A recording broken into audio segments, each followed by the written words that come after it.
right. Merry Christmas, everybody. Today is Thursday, December 25th, 2014, and this is Before the First Cup with Jules and Pops here on UCY.TV. Merry Christmas. Ho, ho, ho. Hope everybody's doing great tonight. Yes, this is a Tonight show. We have been merry and have a couple cocktails under our belt, so this is a little bit different. For those of you not online right now, well, you have a treat in the morning. I see my six chatters are going to be the only ones who get to hear this one tonight, but that's cool. So I hope everyone's doing all right. It's pretty decent here in upstate New York. It was around 60 degrees today, believe it or not, which is pretty bizarro, as I also happened to catch that they had warnings for blizzard conditions in Hawaii. Yeah, believe that one. Blizzard watch issued for the Big Island summits. National Weather Service in Honolulu has issued a blizzard watch for the summits of, and please don't, I'm going to slaughter these names, Mauna Kea, Mauna Loa, above 12,000 feet in the elevation from 6 a.m. Tuesday through Wednesday afternoon. So I don't know if they got the blizzard, but they sure were predicting one. I know they said that winds are supposed to be up to 70 miles an hour. Yeah, south wind is increasing and maybe gusting up to 70 miles an hour on Tuesday. And 95 miles an hour Tuesday night and Wednesday before subsiding. Temperatures are forecast to be in the upper 20s to lower 30s, and wind chill factors putting the temperatures in the teens in Hawaii. So, yeah, I mean, I know they get snow up in the mountains there, but 60 degrees in upstate New York and 20 degrees with blizzard conditions in Hawaii is just not right. So anyway, I hope everyone is having a decent Christmas Eve. First few minutes of Christmas morning, I saw breaking news on Facebook. Santa's sleigh down by Russian missile. Wait, we gotta check this one out. Russia shot down Santa Claus sleigh today in the international airspace over the Arctic Ocean.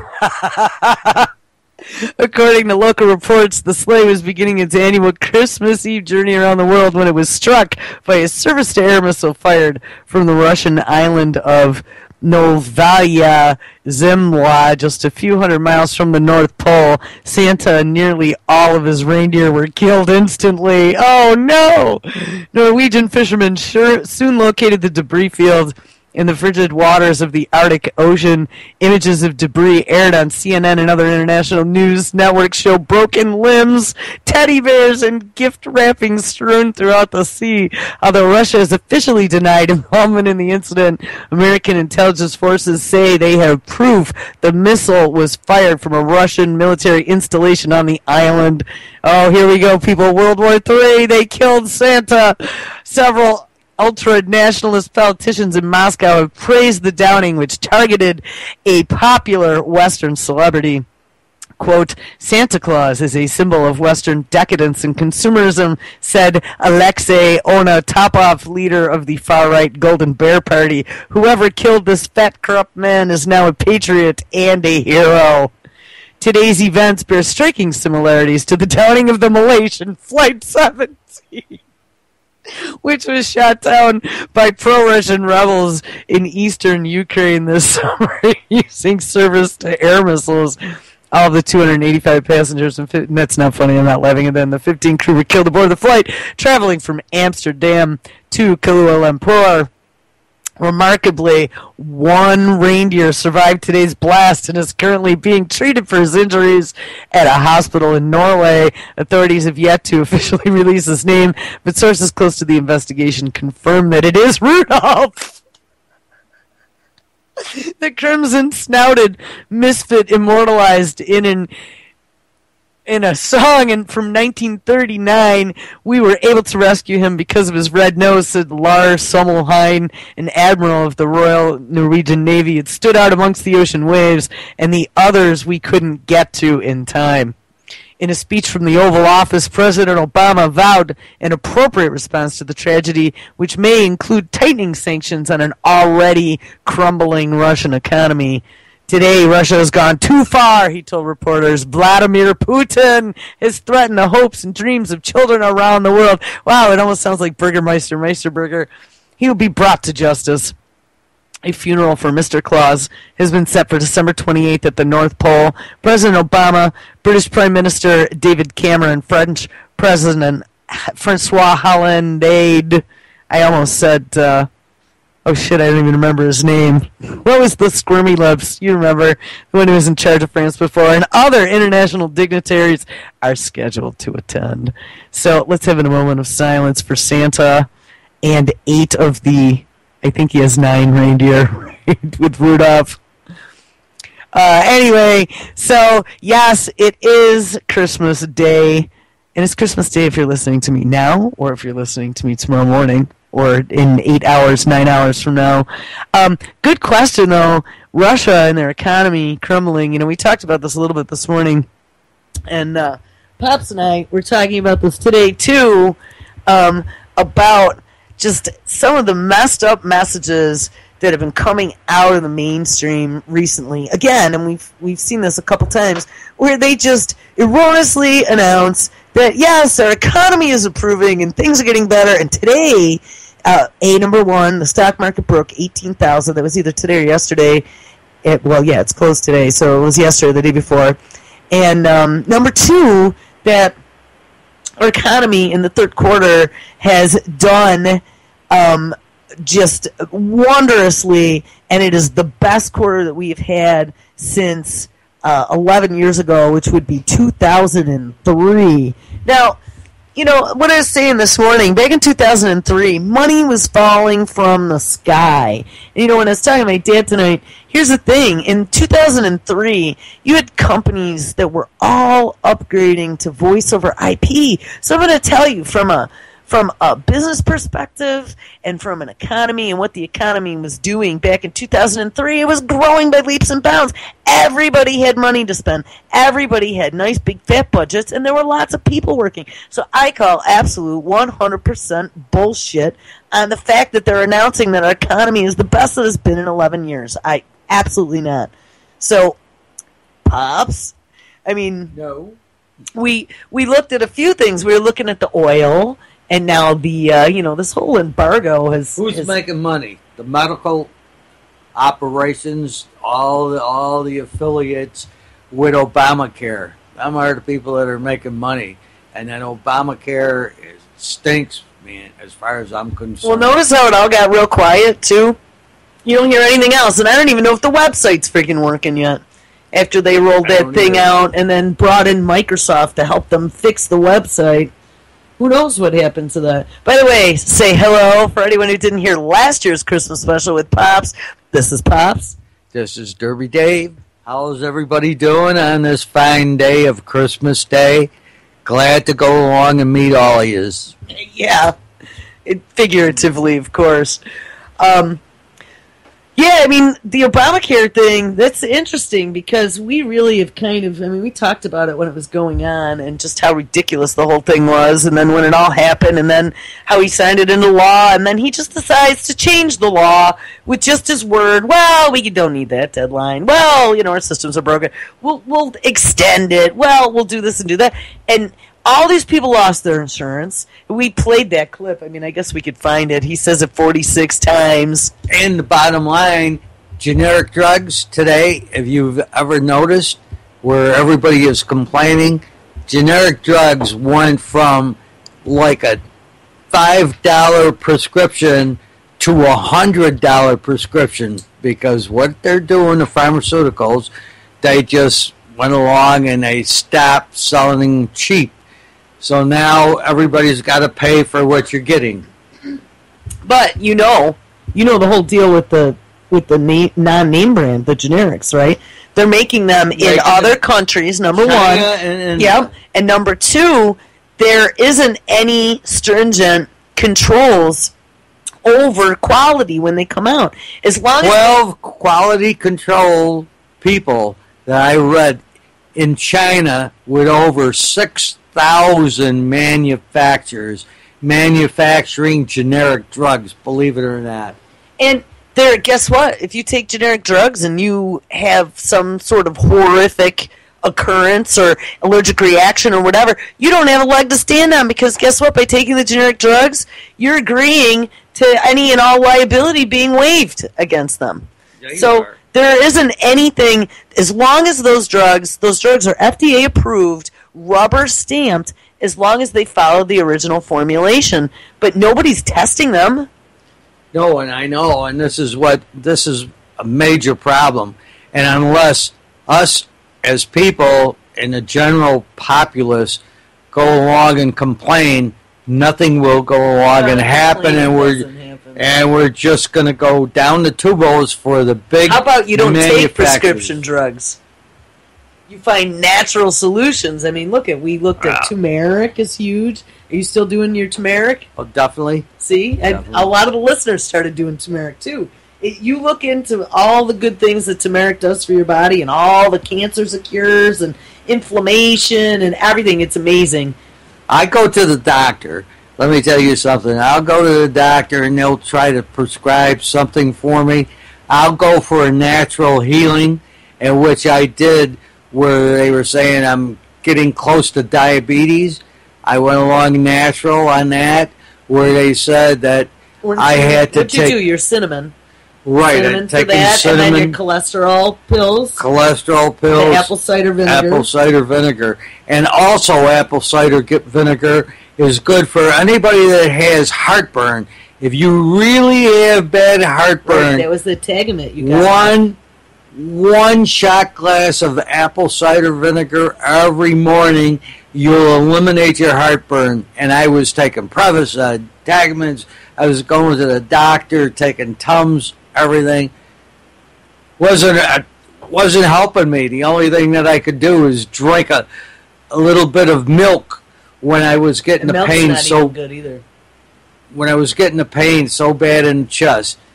I went to the apple cider vinegar with a 12-ounce can of V8 juice every morning. You take a sip of the apple cider vinegar, and then a swig of the V8. Works like a champ. I haven't had a problem, guys. So anybody that has a problem like that with your system, where you've got high acidity in your body, you should go along and try this. I think it'll really work for you. Yeah, well, they just kind of got us off of Obamacare. But so wait, did you get stuck on Obamacare? No. Or are you still on your regular plan? I'm still on. No, they changed me. They just changed this year. They put us from Univera to Blue Cross Blue Shield, which I don't even know what goes on, but I know every time that you go to the doctor, your premiums go up? Oh, definitely they went up. And so they probably swapped you from one insurance to another. Oh, and your deductibles went up. The deductibles went up, and I don't know how it's going to be for pills. So you really don't want to get old, because I don't care if you're covered or not. They go along and they give you a maximum that you got to pay $4,000 or $5,000 in the course of the year out of pocket before you won't have to pay anymore. Right. Well, if every individual had to pay $4,000 or $5,000 if you had a major problem, you're going to be broke. You're going to be on welfare. You're going to be out on the street, brother. Or bankrupt. So, as far as I'm concerned, this Obamacare sucks. This sucks. It does suck. And it's only going to get worse, people. Only going to get worse unless they go along, and I hope the Republicans can go along and change the law on something on the Obamacare. And actually, there's they're trying to go along and overturn it in the Supreme Court. And I don't know when that's going to come up, but there's some clause in there that they're trying to overturn. If they do that, then Obamacare would be illegal. Well, that's good. Actually, though, it brings up a good segue to the VA healthcare system. I mean, everything that I've looked at in regards to Obamacare, that's what it makes me think of. I mean, if we want an example of what a nationalized healthcare plan would look like, look at the Veterans Health Administration. Oh, I tell you a story about that. What the hell happened there? And I mean, you know, they give you a line of bullshit. You go to your regular doctor, and your doctor's telling you got an issue, and then you go to the VA because you think your issue is related to something that happened years ago, and they tell you there's absolutely nothing wrong with you. I mean, that sounds like a death panel thing. Yeah, and it is. And they took, both of them took blood tests. Both of them. And my doctor is telling me, oh, you got to go to a blood doctor. You have to do this. You know, you got this major problem. I go to the VA. They take a blood test. No, there isn't a thing wrong with you. There's nothing. You're healthy. Just go on. We'll see you in 6 months. Yep. I said, Jesus Christ. So then I tried to put a claim in to the VA, and it just came back again. Oh, there's nothing wrong with you. Well, I don't want to get into a story of why I put the claim in, but... Well, we could talk about that later, though. I mean, I don't know. I haven't talked about Fukushima in a long time, but... Oh, Fukushima. And that's not, I don't know, Christmas Day. That's not really Christmas conversation. But one of these days... I know, but it's affecting all of us. Step on I know. Are you actually paying attention to Fukushima? Yeah. Finally? Joel, there's not a big deal. Triple meltdown. We saw you the day that it happened. Do you remember that? Yeah. Yeah, it freaked us out. So, I don't know. Well, you know what, though? I feel bad about you guys and about the grandkids. I mean, I don't feel bad about me. I'm already old. Well, no, you're not. You know, you should have another 40 years ahead of you. At least. Yeah. Really, you should. Not me. Maybe. I doubt. Kicking at 100. I could see that happening. I don't want to be like Bush in a wheelchair and be in a hospital at 90. Yeah. Because he wanted to go along and he wants to live forever. Yeah. Screw it. Don't be like Dick Cheney. As long as if I can move, as long as I can have my health and I can walk and move around, I'm a happy camper. But have a cocktail. Yeah, if the situation happens that something happens where I got to go in a wheelchair or I can't walk around anymore, I wouldn't want to live no more. Well, the sad fact of the matter is we have two things coming in the future, and one is substandard Obama-esque care, and regardless if Obamacare is overturned or not, we still have the situation where there's a large number of Americans without health care, and that is a fact of the matter, right? No one's denying that. So one of the things when I was still doing engineering, one of the big up-and-coming things was telemedicine, and they were pushing that for a lot of the rural communities that didn't have full-time staff down there. Like I know a couple rural communities around New York. You know, at the hospital, the doctors rotate in and out into the hospitals, so they don't really have permanent staff. So telemedicine was going to help alleviate some of that, where you would have a central doctor, and then you would do remote connections out to all these different hospitals, and they would act as consultants, let's say. They would maybe work in conjunction with a physician's assistant who would go in and do the basic diagnosis and then consult with the doctor. Now they have even better telemedicine tools where they have the robots. I don't know if you saw those. They got them on legs, right? And it's a two-way screen, and it actually can go... Yeah, they're in hospitals, yep. They can go from room to room. The doctor can be sitting in a central location, and the interesting thing about that is that you could have then doctors from all over the world that are tending to patients in hospitals outside of their physical locality. But on the other hand, they are going to need remote access to your physical data. You know, right now, I remember Paul's grandmother, when she was still alive, she was under she actually thought it was pretty cool that I was into this stuff, because then she had one of the things I talked about where she would actually have to like dial in her numbers every day, and they could call her. They had like a push button, but in the future they're going to have. We've talked about in Japan. They have toilets already that are taking stool samples and urine samples in the morning when you go. Paul's grandma had it was like connected to a modem, and it was a little fingertip oxygen thing, and they would take her blood pressure. She'd have to dial that in. So, I mean, they will have, taking your temperature when you sit down. I'm sure that, the toilet seat will be able to detect body temperature or something.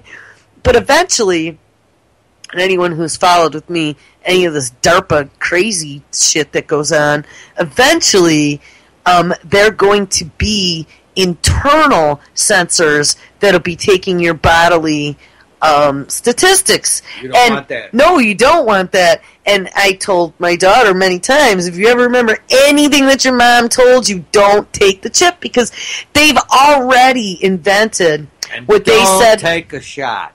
Well, yeah, everybody knows that.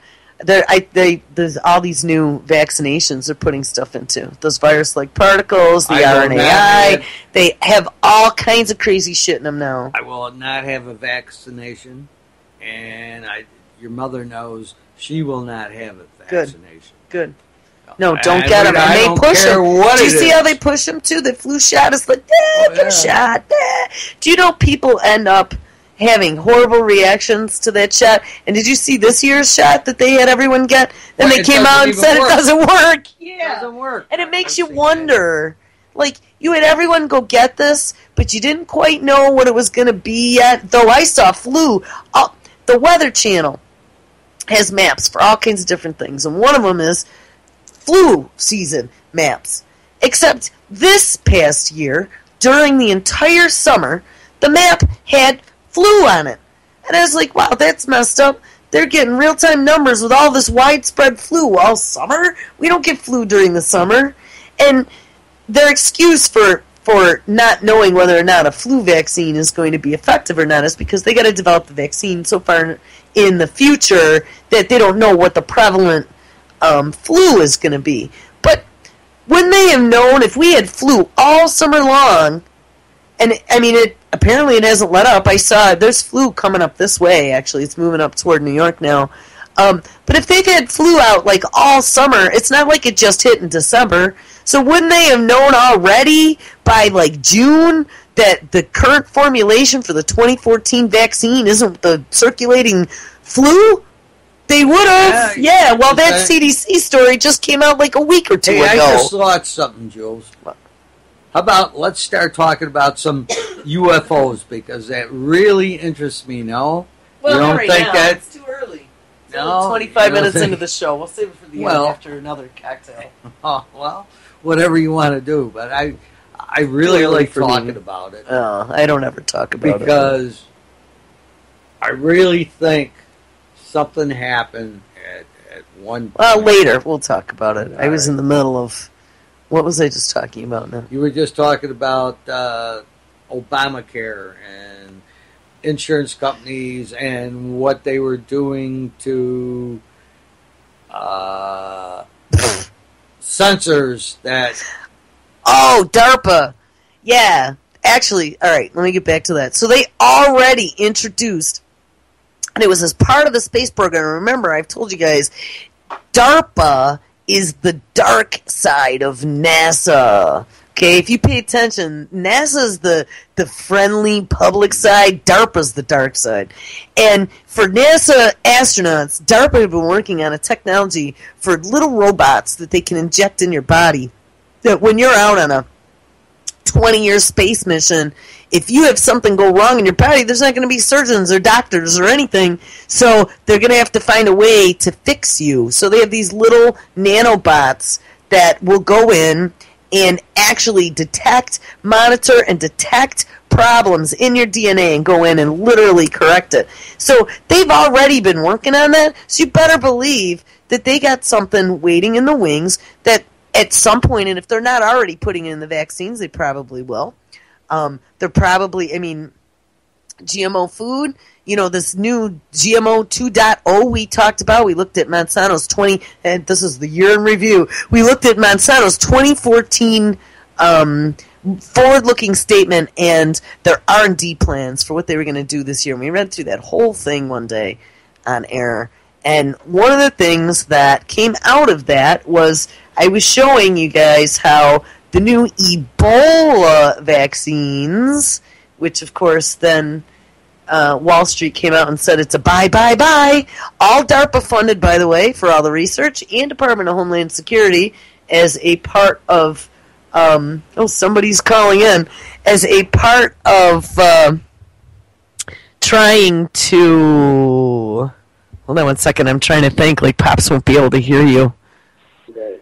Hi, who's calling in? One of the things that... This is Mike.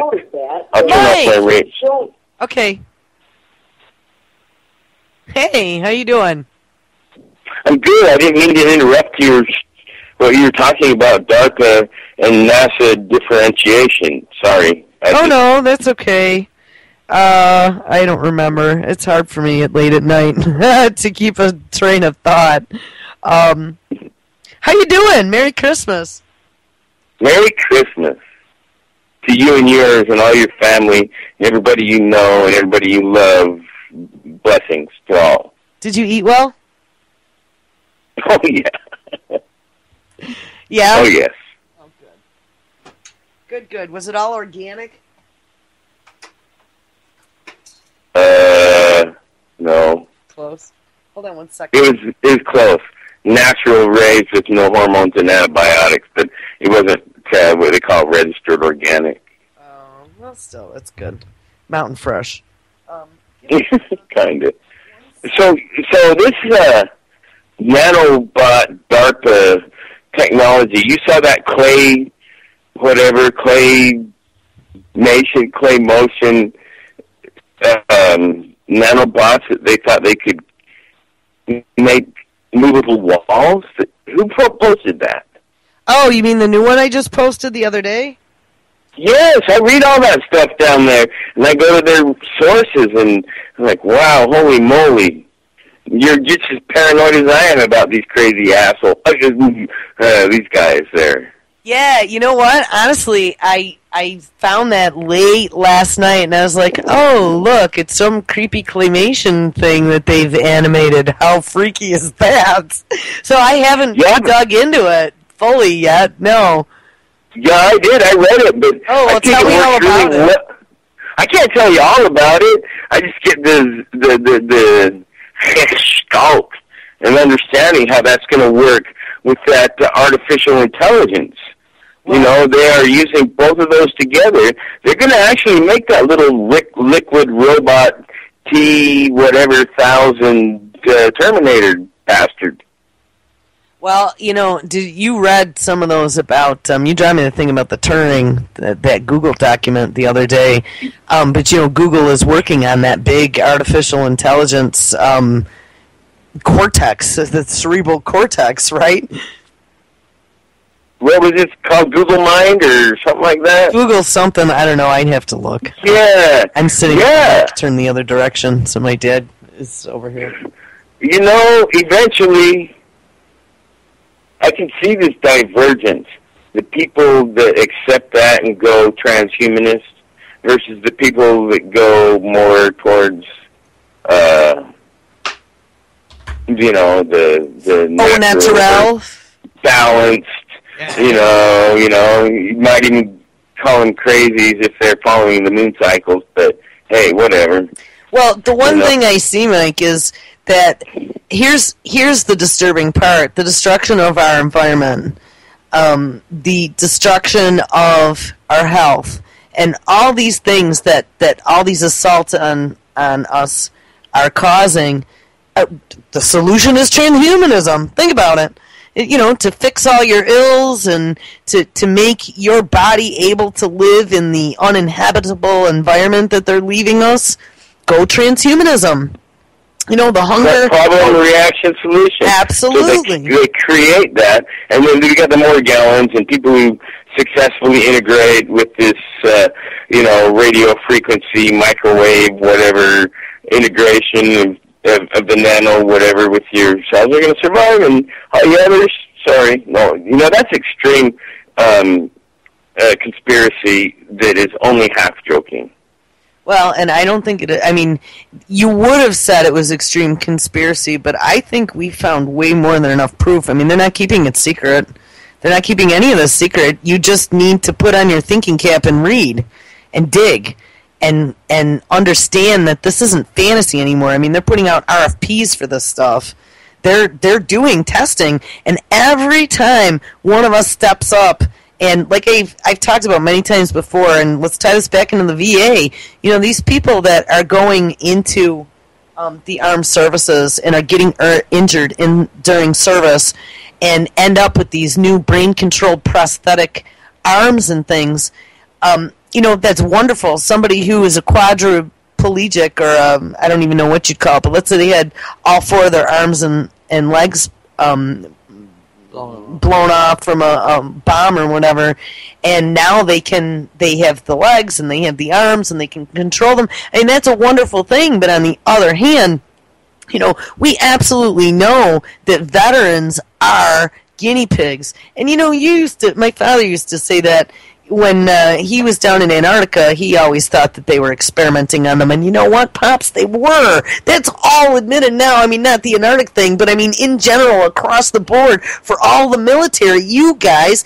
sign your life away to be test subjects for them. Yeah, you signed your life away to the military. Didn't matter if it was Army, Navy, Marines, or Air Force.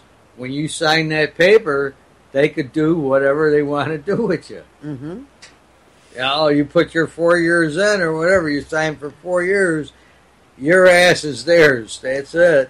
So, the fact that DARPA comes out and they just, have this empathy for brain traumatized vets that, now we're doing this brain research project tying in all of these other large organizations like the National Institute of Health and Google and, I don't know who else is involved. We've listed them all before. I mean, there's lots and lots of different, Johns Hopkins University with that whole baby brain database that they have. They're doing all this research to help these poor brain damaged vets. Well, yeah, and you know what? It's great. I'm glad that they are, but the fact of the matter is, it's to further the transhumanist agenda. Jules. What? They're making RoboCops.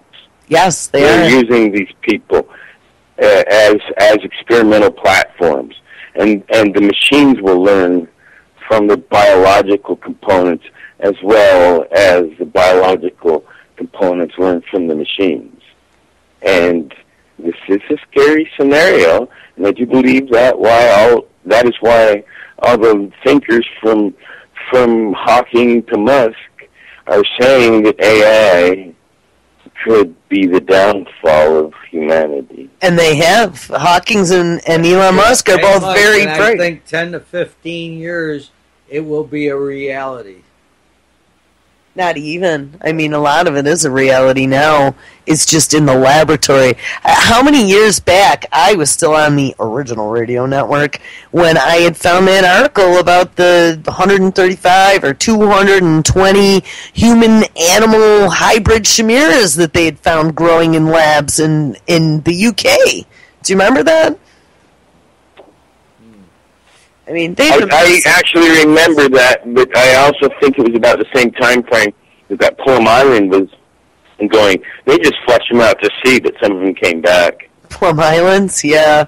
The Chupacabra, actually, we were just watching those Chupacabra videos the other day when I was doing some playlists, and that one live Chupacabra that they found last year down in Texas near the Mexico border, and they said that they thought it was a raccoon with mange. There was no raccoon with mange. The one that looked like a dog. It's a blue dog. They call them blue dogs of Texas, and they're all over from Texas to Louisiana. It's a species they won't even admit. And when they found this thing, it's got no hair on it. Well, when they found this thing, and it looked like this one looked like it had little kangaroo legs, like it looked like a little wallaby like they have in Australia. But the thing is, they showed it. He looked real friendly. They actually fed him through the cage and everything. The very next day, the story came out. They took it to the freaking animal shelter, and they had it put to sleep. They destroyed the evidence. They said it was suffering, is what they said. And I mean, here's the thing. All these years has been this quest for whether or not the chupacabra is a real creature, and here they have a living animal. Like all these other films that you've seen, it's always been something dead that they shot that's half decomposed. This was a live creature. You would think that an animal researcher of some kind, some biologist, somebody would have said, hey, let's take this animal, and I mean, who would want the animal to go for research, but let's take a DNA test, or even after they put it to sleep. And they said that they didn't do anything, and there was one story, because when I found the video, I dug into it. In the one story, it literally said that they did not take any DNA for testing. I'm like, all right, that is just absolute, utter bullshit, and it makes me think it's something... The government is doing... Something in a lab that got out. Yep. Right. Yep. And that's why they don't, oh no, there is no chupacabra. No, let's put it to sleep. Same. I want to see. Yeah, and we all know that animal control officers have great intellect. Yeah, well, that's true too. I'd like to see somebody get.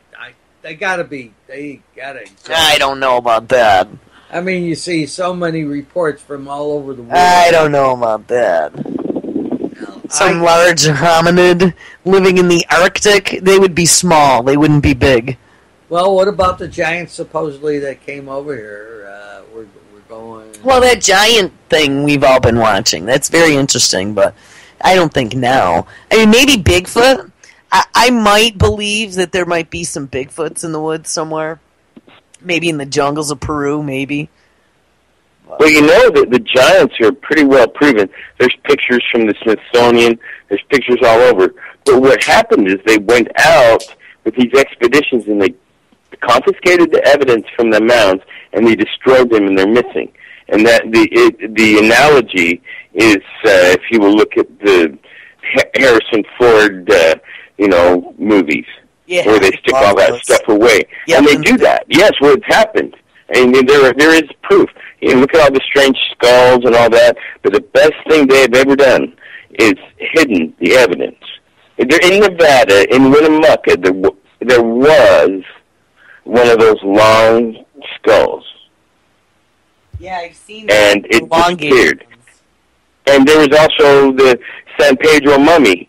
A fossilized little short guy about 18 inches tall, who's 50 years old, and a million years old at least. He was 50 years old when he died, but a million years old in rock. And all of that stuff, there's evidence, because X-rays, but all of the real, they just disappeared. All of the real evidence disappeared. There's photographic, there's evidence through writing, but somehow the real things disappeared. Yeah, Mike. And there was no evidence of where they went. Mike, it goes to show you, we don't know everything. We don't know anything. And we're just in our infancy of learning, and we're people, even professors and the top knowledgeable people in the world, think they know something. We are in such a vast universe and galaxies that technology, I would believe, would be so much more far advanced that we're just little ants. We don't even know anything yet. And that's... I agree. I so agree. Because the possibility of life in the universe, because of its multiple billion years, and look at our expansion of technology, and DARPA and NASA are talking about faster than light drives. So Asimov and Niven, all of them talked about that. This is the rate of knowledge that is accumulated in an intelligent society, and we suppose that should have happened. Most people assume that there should be races that have done what we have dreamed of. And you know what really gets me is because the majority of the people that you talk to say that I've seen say, well, no, we're on this planet over here and we're going to go into outer space.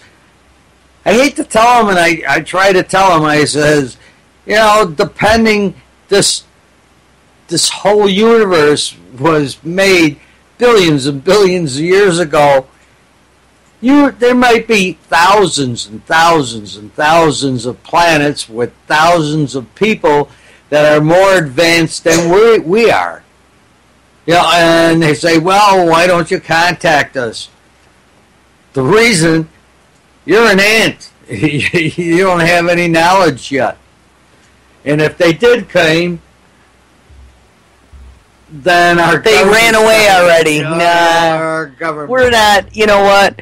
I think I've said this many times before. I think that they've been monitoring us for a long time, and we're on interstellar, like cable television. We're the reality TV show called Earth, and they, use these little ball drone HD camera things to film us, and they're just watching all the wars and the fights and the pestilence because it's fun, and the evil billionaires. It's awesome. I think Earth has probably top rating. Yeah. If you look at all the videos that you see in all the honestly, we were sitting here going through some of the stories on Anti-Media, and I was playing Pops some of the videos of the stories from the last few weeks, and they are just unbelievable. I showed him that 76-year-old dude. Did you hear that show when we did that one? The dude that worked for like the car place, and the cop pulled him. Did the cop pull him over for tags? But he didn't. The cop was too stupid to know what tags were legal. Right, exactly. I mean, so the Supreme Court actually has already decided because that cop is okay, right? Remember that same Supreme Court action the same week. That cop was fine because he was too stupid to know the law, but he was all right and okay to pull him over because his ignorance is excusable because he's a cop. Actually, you bring up a really good point. I didn't even think about that. That was like the story right after that about the Supreme Court ruling. Yes, cops can now they can now pull you over for a law that you're breaking, even though you may not be breaking any law. If they believe the law to be true and the law is considered to be reasonable, so let's say. In this story in particular, the guy had an out tail light, and so they pulled him over, and they saw he was an out-of-state plate, right? So whatever, it was down south. I don't remember what state it was in. And he had an out tail light. And because he had an out tail light, the cop came, and he was writing him a ticket or whatever, and actually, I had read another story. They were actually going to let him go. And he started asking them questions, and the two occupants of the car, when he asked them where they were going, they both said different locations, and so he got suspicious. And then he asked them if he could search the car. And they were like, oh, sure, you can search the car. So he didn't have a search warrant, but they gave him permission. And then he found cocaine or heroin. I don't remember which one it was. And so when the guy was going to court, he argued that the law actually stated, I think it was North Carolina or South Carolina, the law actually stated that all... You only need a stop lamp, not a stop lamp, right. So it doesn't say you need to... You reread that whole Supreme Court decision. I did, actually. I spent a lot of time on that one. Wonderful, thank you. You're welcome.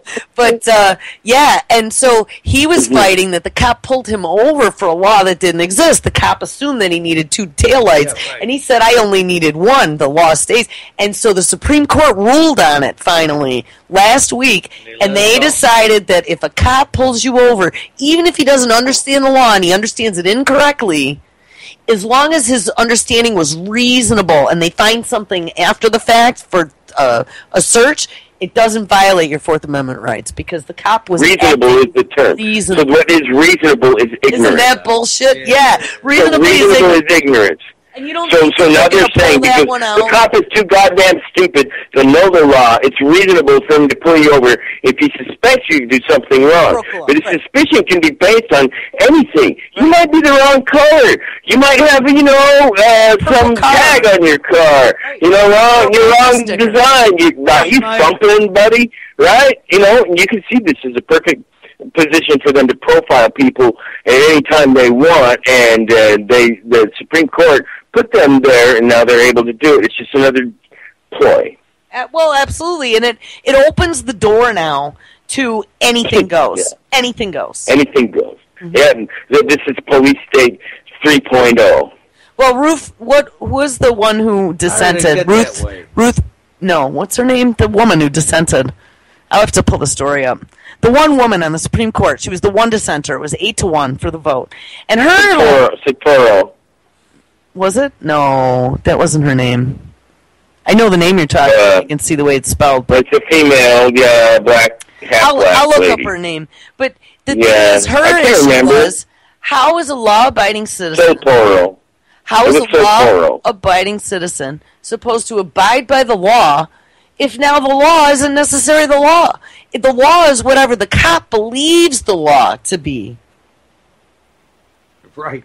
I mean, that is, I cannot even believe that they put that through. And did you notice, too, there was so much other... Dredd. So, yeah, it is Judge Dredd now.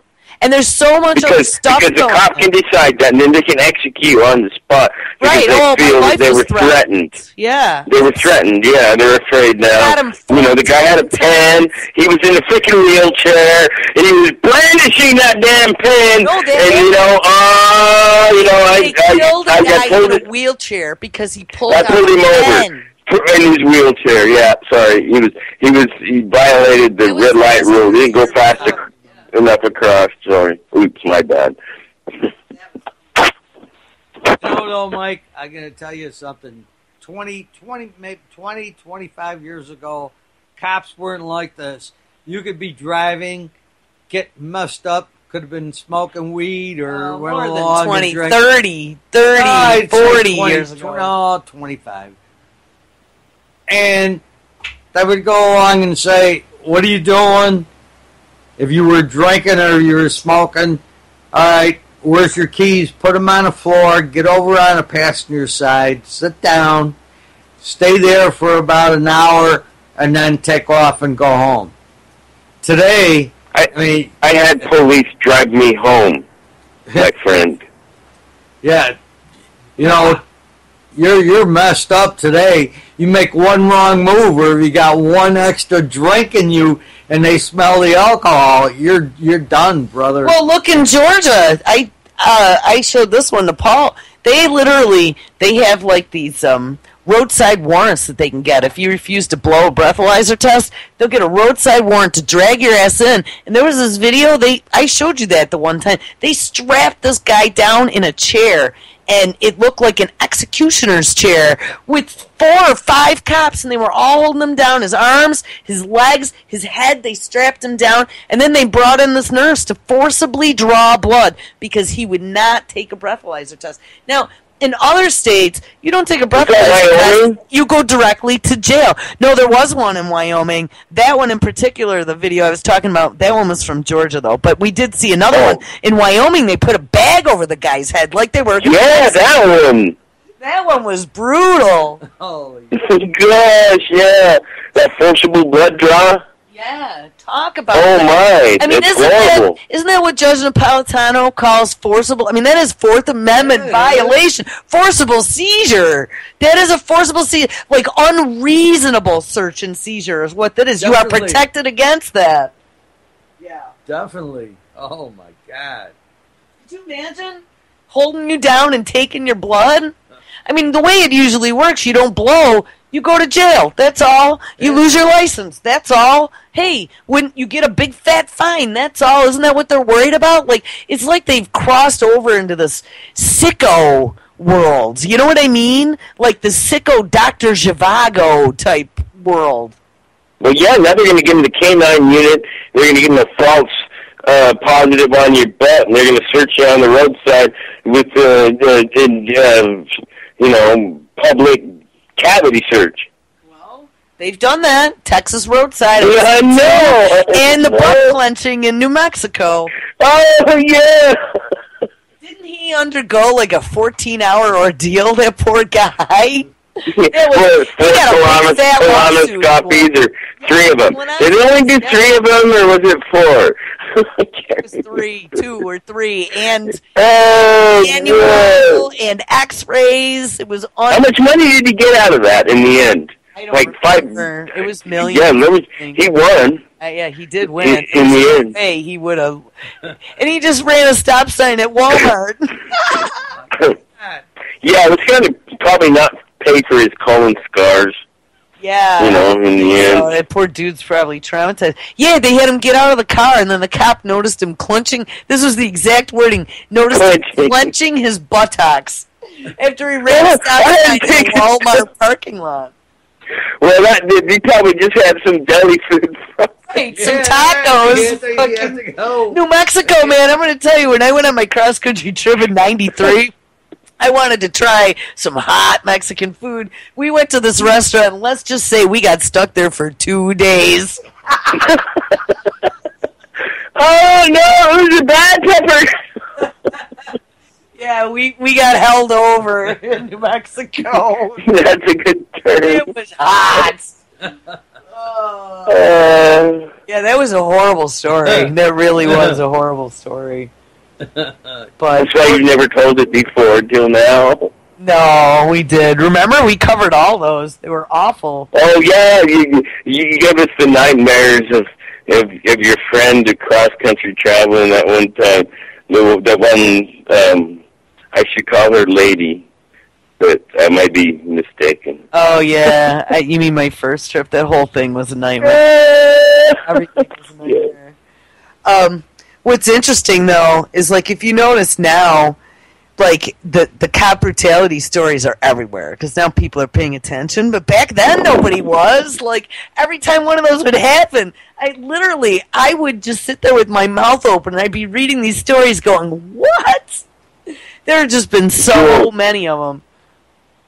The cop brutality has only started happening since the war on drugs was announced, and that militarized the people, or the cops, against the people, which is interesting because the war on drugs has simply increased the value of the drugs that are well-known 322 Brotherhood of Death, permanent leaders of this planet are sending to us. This prison industrial complex is a managed system, and they bring it in, they sell it to people, and the weak, and then they imprison them and use them as slaves. And it's a sad thing, but it's true. Well, it is true. So, did you see that story I dropped this morning about the New York City comptroller getting swift and plotting all of the suits against the city on a map and making it public for everybody? I did not see that. Yeah, so there is actually some type, I guess there's going to be a resistance everywhere at some level, like I said. Well, and the thing is, it's like, I was joking this morning saying the story should have been called Blessed Are the Bean Counters, because despite all the protesting and the rioting and the complaints and, all of the videos that we've seen, nothing has really done anything to make things any better. Now the body cameras, which then they just turn off, or whoops. I saw there was some police department, and I don't remember which one, but they've been doing body and dash cams for quite a number of years, and they have thousands and thousands of videos to release to the public, but they said it's a violation of privacy releasing them the way they are, so they're looking for some good hackers to hire to be able to help them, quote-unquote, edit the video. They're saying to... In other words, they're going to get rid of their guilt, and it's not public because it may violate the privacy, which is a lie. It may violate the lie that they are telling. Well, exactly. So we'll see. You know, these body cameras aren't going to change anything, but what does make a difference... Someone's going to hack into them and find their frequency. And where's Anonymous when you need them? They should be able to hack into every one of them goddamn things and post them in real time. What is this Anonymous? That's an easy thing. So they should be able to do that.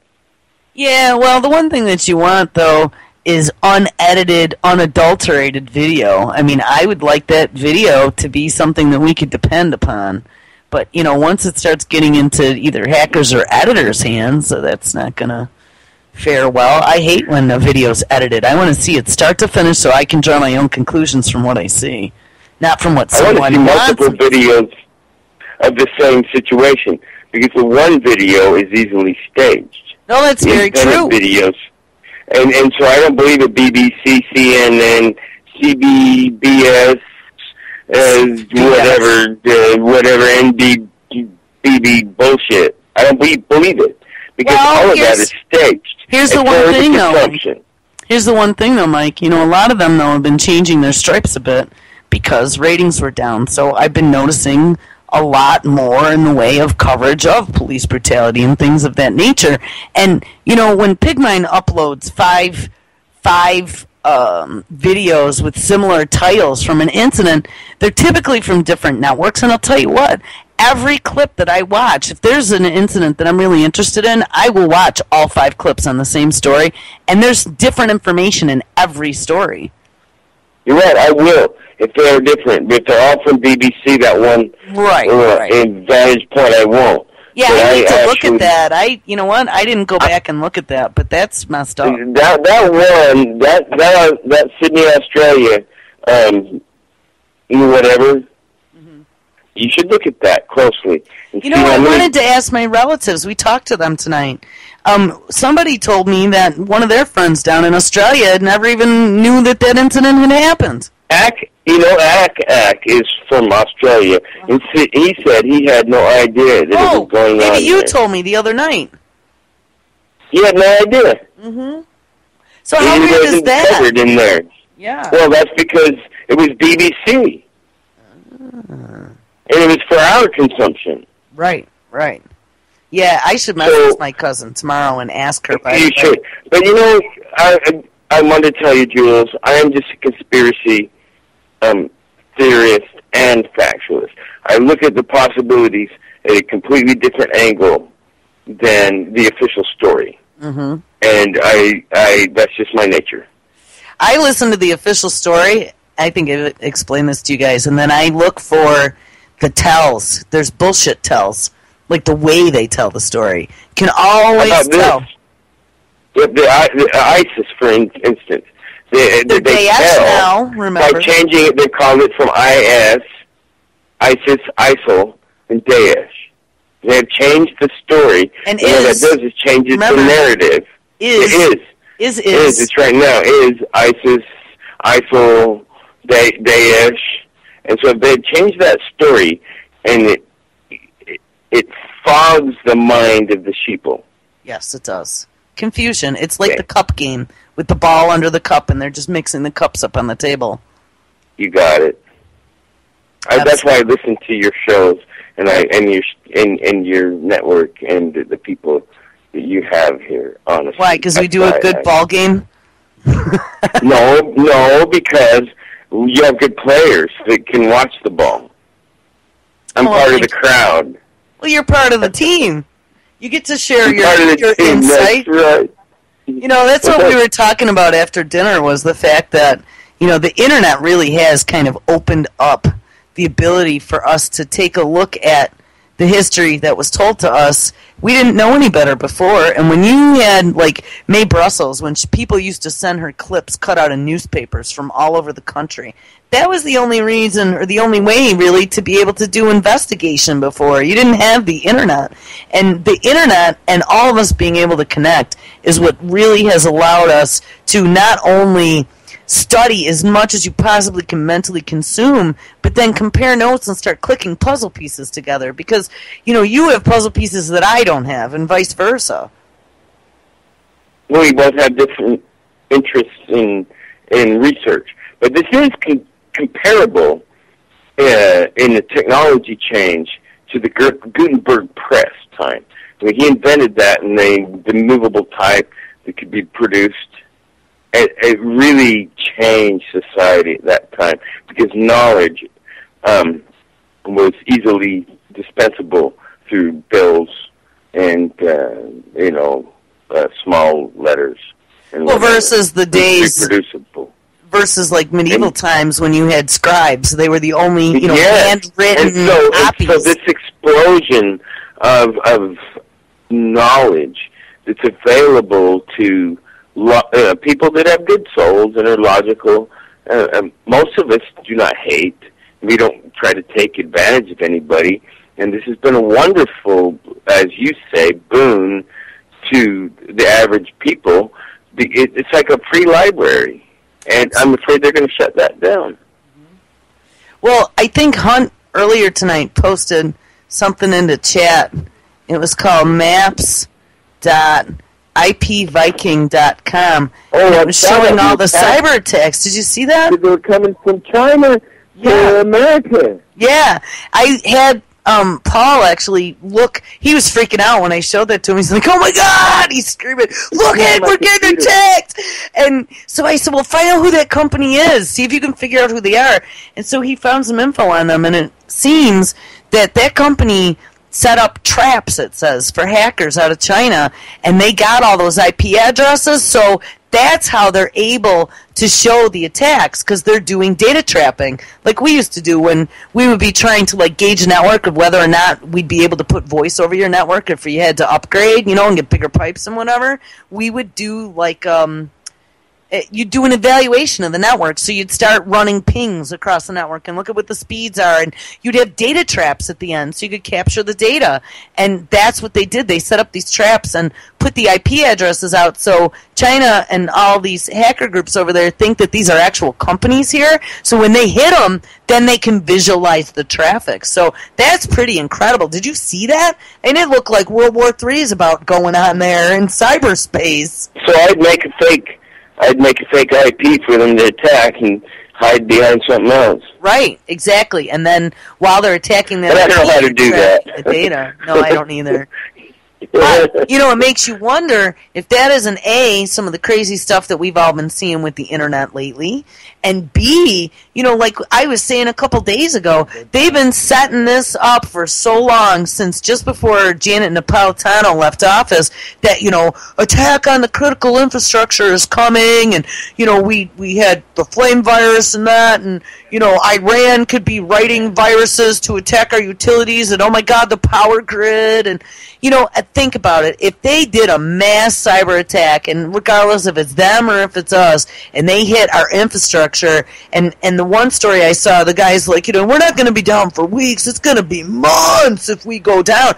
Wouldn't that just be the perfect scenario for them to step in? Martial law. Martial law, absolutely. Get out of Dodge. You have about 2 days before people start panicking. That's their problem, the reaction solution, because they have the solution already there.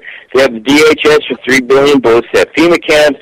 They have contracts for all the management of all of these refugees in the area.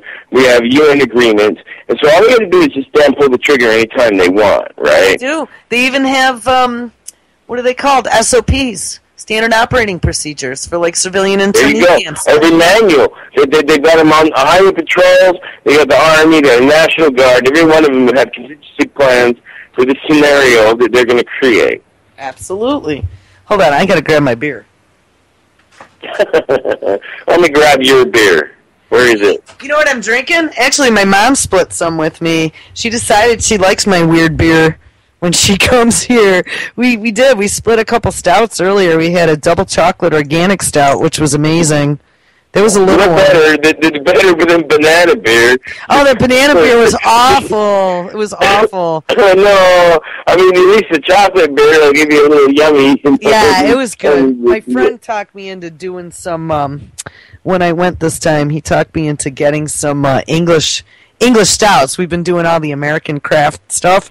So I did. There were a couple manufacturers that I just went down the line and I got one like little 11.3 ounce metric. You know, ours is 11.3 and then it's some metric milliliter or whatever. Damn, that's some Stout, yes. But I did. I got some chocolate. I got some toffee. So we did the double chocolate. We did a toffee. And then she's like, oh, that was really good. And I mean, they're little. It's only like half a glass each. So I looked and I had a 22 ouncer in there of one of the American ones. And this one is stout brewed with chocolate and raspberries. It's called the Big Luscious by Founders. And I got to tell you, first couple sips, I was like, ew, raspberry in my beer. But I just poured the last dribble in my glass, and I got to say, it's pretty good. I've had a raspberry and chocolate brew up here. So the Pacific Northwest is known for its microbrews. Yes, it is. There's lots of good brews up there. And they're very reasonable, and I'm glad that they have them because it's kept me from drinking hard liquor. Oh, well, that's always a good thing. Well, yeah, I don't want to support the, Monster. No, and it's better for your liver. And I got to tell you, my liver's heroic. It's done a really good job. It tests good. But I should not. It's actually my calories. Oh, yeah. Have to be careful about drinking because the calories are too big, so I can't eat bread or any other high-calorie stuff. Yeah. But that's just, you got to be careful. But hey, it's Christmas. I did roast beef. Oh, wait. Someone's got... Yeah, I'm looking at the chat, and there's a picture of a beer that I've never seen before. It's like Japanese. Yeah, it looks like Sapporo. Sapporo's like different. Yeah. Well, I want to hear more about your Pop's suppositions of exactly what kind of technology is in Antarctica. Oh yeah, hold on. Technology. He just went to go get a refill. He'll be back in a second. I love that, man. That's wonderful. Hey, we did good though. We ate lots of food. So, when you eat lots of food and you're drinking just, a cocktail here and a cocktail there, and it goes down easy. Well, you got to make sure you have enough food to moderate the alcohol. Absolutely. Otherwise, that's a mistake I always make. I don't eat. And then I go down fast and hard. It's done. One or two at the max, and I'm done. I guess it depends on the alcohol content of the whatever I'm drinking, really. Yeah, these ones tonight were little. They were only like 5. I think this one's a 7, but they weren't that bad. Mm-hmm. Hey, guess who's back? Your Pops. Pops is back. So, Mike, I'm going to ask you some questions now. Go ahead, Mike. I do. Shoot, brother. Okay. Well, let me tell you, Mike, one of the things we were talking about tonight was that nuclear reactor that was down in Antarctica from 62 to 72. I think they decommissioned on the MP3. MP3A? It was called? I did not know that the United States had a nuclear reactor in Antarctica. No, it was secret. It was secret during that time because we had a treaty with 8 different countries, and there was not supposed to be any nuclear power in there or any arms or armory. And the Antarctica Treaty. He had the guns. Right? He had putting up that atomic reactor, PM3A. Or any mining either, or any resource, whatever. That was in that same treaty. Yeah, well, actually, I met A.J. Reynolds with Dr. Von Braun, and we all traveled on the same aircraft going down to the Antarctic. After we landed, I never went along and seen A.J. Reynolds, and I didn't see Dr. Von Braun again either, so I don't know where they shipped them to or what. Well, here's my idea. I threw this out there tonight. I was telling Pops that I've been thinking about this. A.J. Reynolds, though, let me get back to I don't even know who he is. They were going to go along. aluminum. He was the head of the aluminum. Reynolds Aluminum. Oh, so he's like the spaceship guy? No, he was going to do the aluminum spaceship. He was aluminum. I don't know if he was going to I'll tell you what. Why is there an aluminum guy and a space guy coming down to the Antarctic? And here's what I was thinking, Mike. You know, that Mae Brussels episode that we heard where she was talking about the Nazi UFO bases down in Antarctica, and von Braun having been the head of the space program in Germany before we brought them over here, it makes absolute sense that von Braun would go to Antarctica, and then Pop said they picked him up in a helicopter and they never saw him for the rest of the year. He disappeared. And they had been seeing melt marks in the ice of these craft landing and taking off during winter over, and they were these big round melt marks in the ice. And you know what? I think they took... saw the lights. You saw the lights too?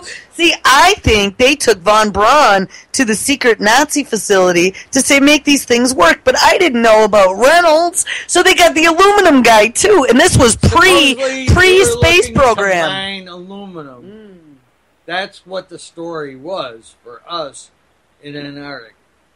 But I was in a support team for scientists, for all the scientists. And we had a bunch of scientists, like 40 or 50 scientists.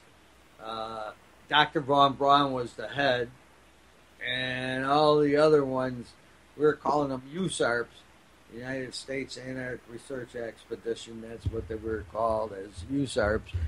And I'd go into their buildings. It was unbelievable what they had gotten.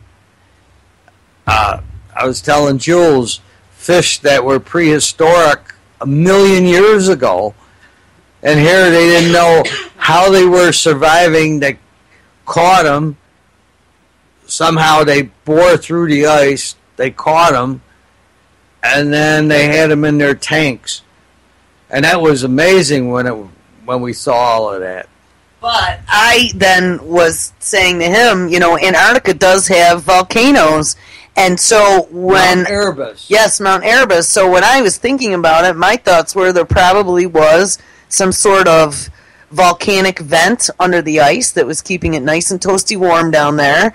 At one point, I mean, they had found palm trees and stuff fossilized and frozen in the ice, so they know it used to be tropical.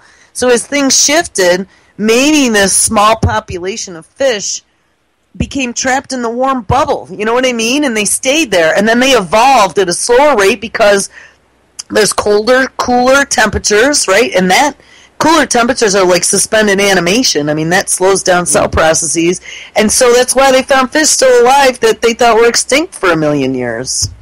I don't know if that makes logical sense. It makes logical sense. Einstein and Hapgood both agreed that there was this crustal shift where it moved the Chilean area up 10,000 feet and created Lake Titicaca and knocked Pumapunku over, sunk Atlantis, and it moved Antarctica way from where it was all the way down to the South Pole. This is not rocket science. But do you know something, Mike? When I was down there with Dr. von Braun, we never had a man yet on the moon, because I went down there in October 1965. I came off in October 1966, 1 year to the date. And when we were down there wasn't a man that had gone to the moon yet, and they wanted to put a man on the moon. And for some reason, when Dr. von Braun was down there, they were spotting UFOs coming in through the radar. And we had no aircraft ever built in our lifetime that could go along and be there in the winter months and land and take off and go and get refueled. So this was extraordinary. So that's when they went along and they started investigating. And then when they investigated, they found out that the Van Allen radiation belt across the southern hemisphere, there was the least amount of radiation coming off the Earth. So whenever they travel, because they have to make rockets that are light enough for the propulsion to go along and push them out into space, they couldn't have lead shields going around the aircraft. So they found this reasoning that, hey, look at these UFOs coming in. Well, if they could do it, and they checked, and they says, oh, we don't have now the radiation that's going to rust around the Earth. So then they made a rocket, and that's when the first man went up to the moon. Well, supposedly. And remember, we were talking about this tonight, too. Radiation was a huge issue because the Russians had made it to orbit, but any of the animals, the primates and the dogs that they tried to send up outside of the atmosphere, all burned up horribly, right? But I don't know if that's the full story, to be honest, because those ships that they saw coming in and out, I think those were part of the Nazi space program or whatever they were. Well, they're still looking at ships. Look at your where the astronauts are now. In the International Space Station. Well, which, by the way, is still within the ionosphere. Go take a look at that in Wikipedia. You know, a friend and I argued this one night, and he insisted that we haven't gone to the moon. I'm like, yeah, we did. He's like, but look, and we haven't been outside of the ionosphere. And if you look, the International Space Station is at 16 miles or something. I don't remember exactly what the number was, but it was within the ionosphere. It's not outside of the protective magnetic field that we have. But is there a specific reason for it? Is it to hold it in orbit, and if you go too high, you're just going to float and go.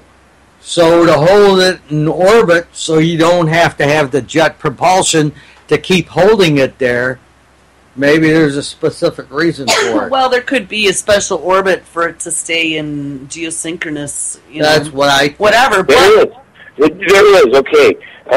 The geosynchronous orbit is 26,000 miles.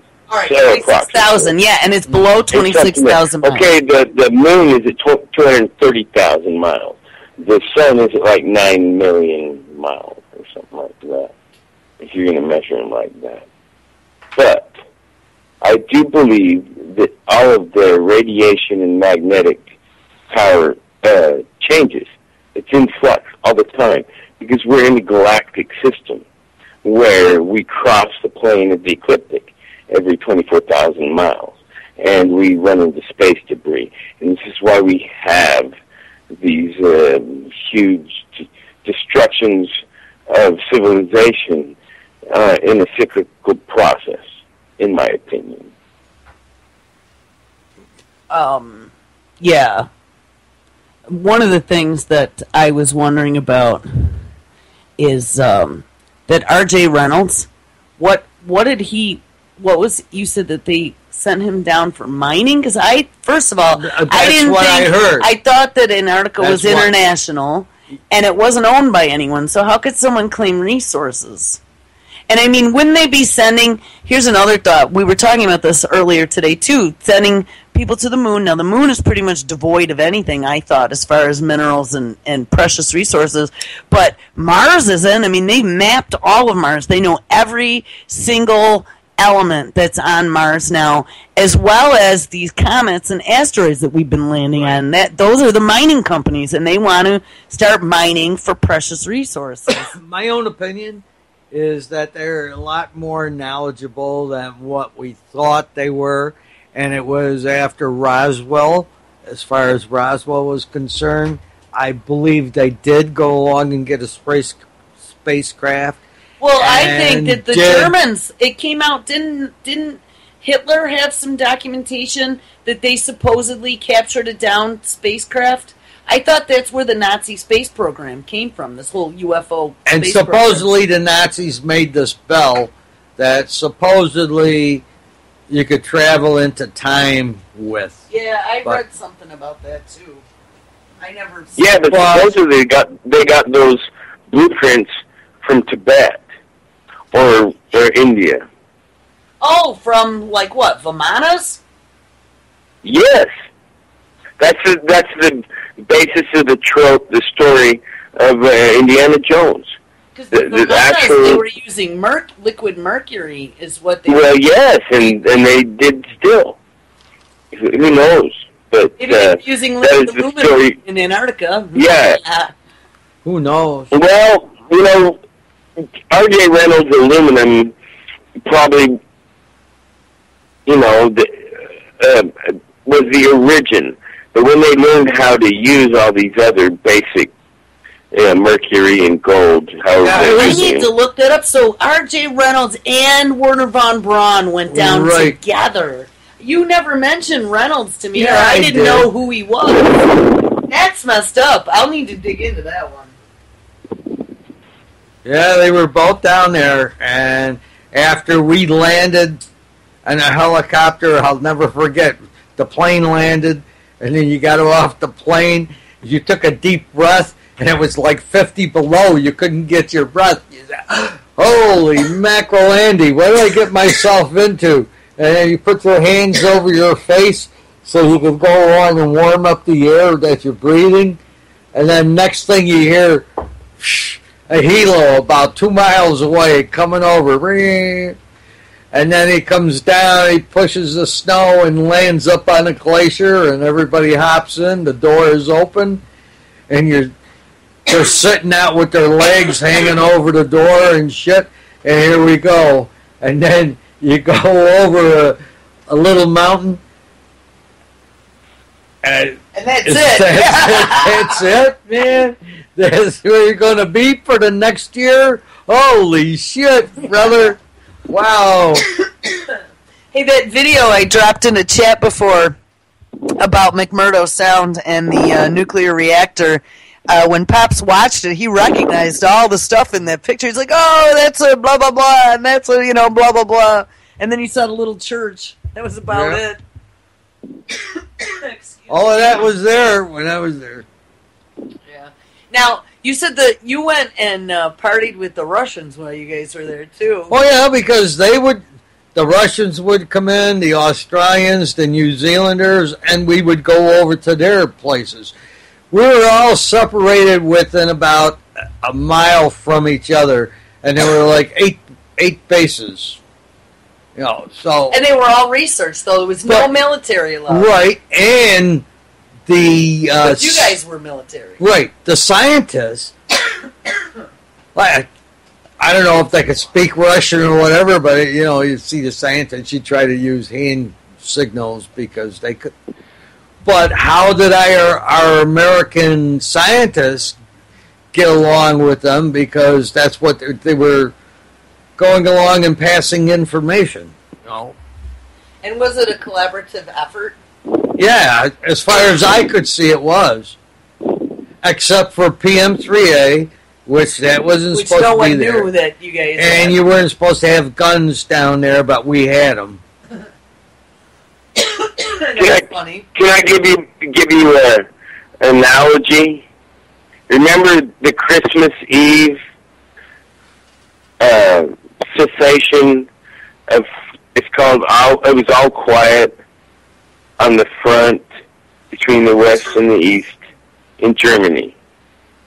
That it seems appropriate because you actually were living peacefully with your opposition. And now it's Christmas Eve. Maybe we should all just sing Christmas carols with our opposition, right? Sure. Right. And why can we, at that time, live with the opposition? And it had to have been the Cold War during that time, or we were close to... Yeah, it was. Well, the Bay of Pigs almost. Right, because I was in a Bay of Pigs, too, where we went down to Cuba. I was in Jacksonville, Florida. And we were supposed to invade Cuba.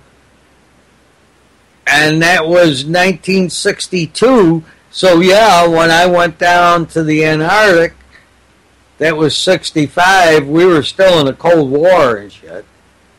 And, yeah, everybody were friends. It's It's probably just like they're on a space station. Let's say in space we have been friends, even though there was that rivalry for who was going to get to the moon and get into space first. We did work with the Russians on rocket technology and things of that nature. I mean, look at us now. Look at the big failures we had. I think those two. Did you see the two American private rockets that blew up? And the one was a Russian rocket for sure. I don't know if the other one was. But I definitely, when I saw that, I was like, oh, those definitely look like sabotage, because in the same week, both India, China, and Russia all had successful launches. Private rockets, too. You know, but we were using Russian technology. So now they don't want it. NASA's been helping, though, on the back end.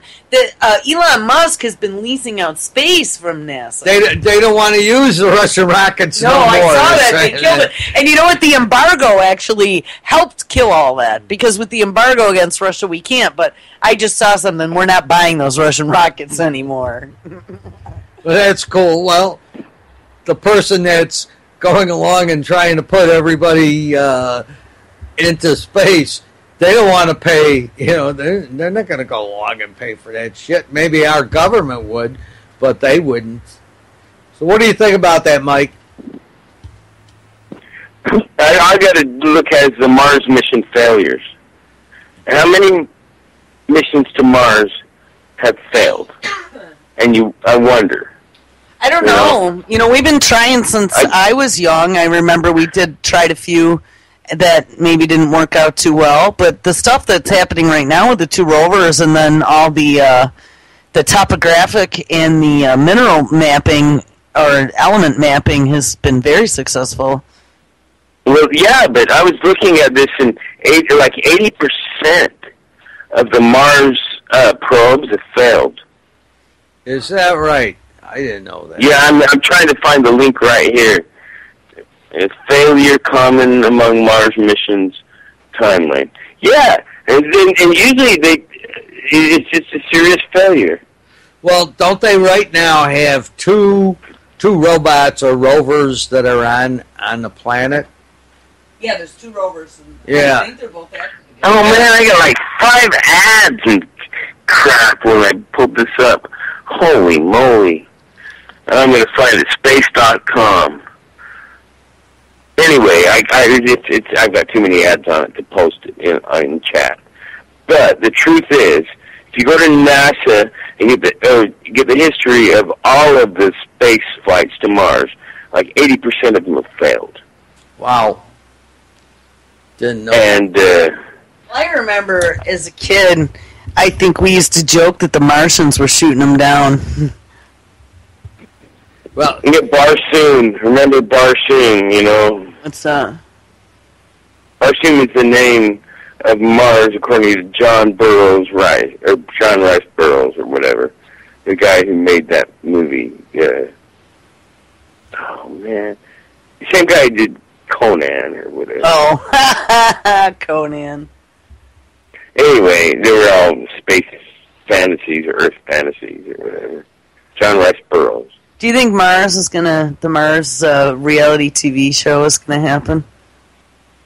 I have no idea what you're talking about. 2020 or 2025? It was planned I really for. believe that they're going to get up there somehow and make oxygen.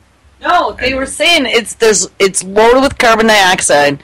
So if they plant lots of vegetation, eventually that'll terraform the planet. And they were thinking about planting just lots of trees to turn all that carbon dioxide into oxygen. But in the meantime, they're going to have airtight, Space 1999 type stuff, Mars bases, and the gravity. Go ahead. Oh, sorry. There was a whole series of science fiction books written, 3 of them. It was called Red Mars, Green Mars, Blue Mars, and the whole story was about terraforming Mars. Terry Brooks. Not Terry Brooks. That's fantasy. I can't remember. But I should post it. Red Mars, Green Mars, Blue Mars. It was all about terraforming. I think you guys will see it happen in your lifetime. Not my lifetime. I'm too old. Sorry. No, you're not. How old are you? 53. That's not old, Mike. Oh, come on. Give me a break. I feel old. Nah, that's not old. Wait till you get around 70. Then you can say... No, I don't want to wait, man. No way. That's what I'm supposed to think about. Help me, Lord Jesus. I have a question. Someone in chat posted something. UN Resolution 53 of 107. Germany is enemy state. Antarctic Treaty requires UN members to refrain from military actions in Antarctica. Did Germany have a base down there? Or was that... So they did have a base. They did have a base. So, Queen Maud's land. So it's very possible then that von Braun, because World War II was long over, how long had we had the German scientists here? Right after Second World War, I think 46. Everybody, Australia even had posted land down there. Yeah, Australia and New Zealand then. Yeah. Because it was Russia and the United States took all the scientists. Yeah. Right, yeah, they had the money to go in there. Yeah, they did. Right. So those German scientists went to Russia and the United States, who had bases at Antarctica, right. And Germany supposedly had their secret UFO base in Antarctica. But I didn't realize that they actually had a base on Antarctica. Well, look who funded them all. Base. Now I don't know. Did you? You never went there? No. You don't know what they got buried underneath the glacier. You don't know any of that. Right. I knew. We don't know what they were looking for either, do we? The what? We don't know what we were looking for either. No. I mean, not back in those days. Well, yeah, but they were looking for something, and we do not know what they were looking for. You were supposed to be support. Trying to stay warm. For the rest of the team. Yeah. And my job was to go along and keep track of all the fuel on the base. That was my job. And to have pumps ready to pump amphibious assault systems for airplanes that would fly in on the glacier. But that was... Airplanes that fly into glaciers. Man, you need some super high octane de-icing fluid. You're going to need so much tanks. They never heat those tanks for... Mike, they never shut their engines off. Never. No, they couldn't. When they and you're going to have fuel that's already heated. You're going to have all your fuel in it. Yeah. Heat the motors up to get them started. Yeah. Use your new. I worked on a farm. No, it was all your vehicles in the compound ran 24/7. You didn't shut them off. So did you ship tons of oil there? How did you guys get all that fuel? In the summertime, there was a bay. The icebreakers break open. They come in with tankers with oil. 200. That was my job. 250,000 gallon barrels of oil that I have, plus 55-gallon drums, just in case of an emergency. We would lose all our 250,000 gallon what, tanks. is it spilled into the bay? Well, no, for survival, because after a certain... You'd freeze to death. Like, when winter sets in... Right. We never had an comes aircraft. In or out there or was nothing. not an aircraft. Except for whatever those things were that were landing and taking off and leaving melt marks in the ice. Right. Yeah. But during that same year when we saw the melting, United States military sent, what was his name? Benkins? I think Benkins. He was the same rate as I was. We were messing around, drinking at somewhere. Somebody went along and fell on top of him, broke his bladder. It was his bladder or it was something, and they didn't want to operate down there, so they send in. Took a 740 during winter over, right? So 747. Put special tanks with extra fuel in there.